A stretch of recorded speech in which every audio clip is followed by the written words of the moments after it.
गाली वाली मत दीजिए, हम लोग भी अच्छा खासा पढ़े लिखे इज्जतदार लोग हैं। अच्छा, तो जो हम पूछेंगे उसका जवाब दीजिएगा, हम भी देखते हैं कि आप कितना पढ़े लिखे हैं। ठीक है, पूछिए। कहाँ क्या फेमस बाजार है क्या माई, कहाँ क्या फेमस बाजार है क्या माई, तो कहाँ क्या छौड़ा रंगदार है क्या माई, तो कहाँ क्या छौड़ा रंगदार है क्या माई, तो कहाँ क्या छौड़ा।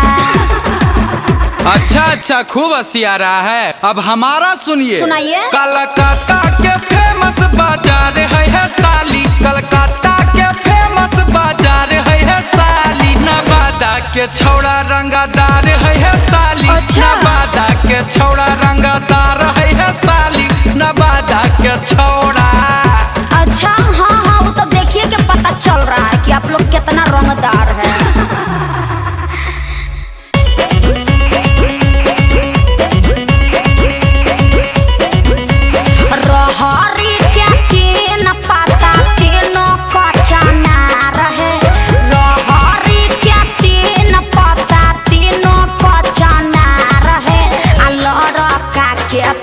बहिनिया तीनों के तीनों छिना रहे, लड़का के तीन गो बहिनिया तीनों के तीनों छिना रहे, लड़का के तीन गो बहिनिया।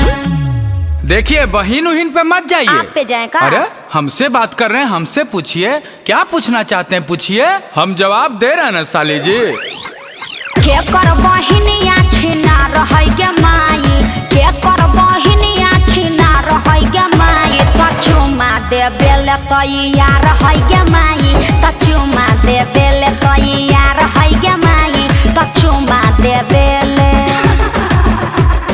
ए फिरंगी, देख अब एकरा हम कैसन जवाब दिए।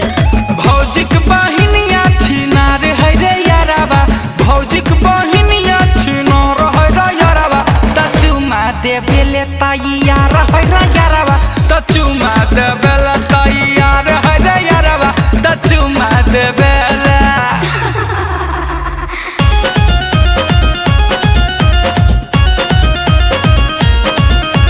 धान कूटा हो दुल्हा धान कूटा हो, अरे धान कूटा हो दुल्हा धान कूटा हो, आया अपन बहिनी के गो खड़ी में धान कूटा हो, आया अपन बहिनी के गो खड़ी में धान कूटा हो।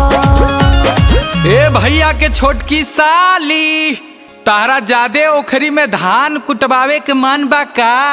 तो तहरे ओखरी में धान कुटाई। आ तार बहनिया के ओखरी ऐसा ही सुखाई। अरे जीजा जी के छोटका भाई, अब की जवाब दीजिए तब मानेंगे। ठीक बा। गली गली में प्रचार है गे माई, गली गली में प्रचार है गे माई, कि के कर भौजैया फरार है गे माई, कि के कर भौजैया फरार है गे माई, की के कर भौजैया फरार है गे माई, की के कर भौजैया।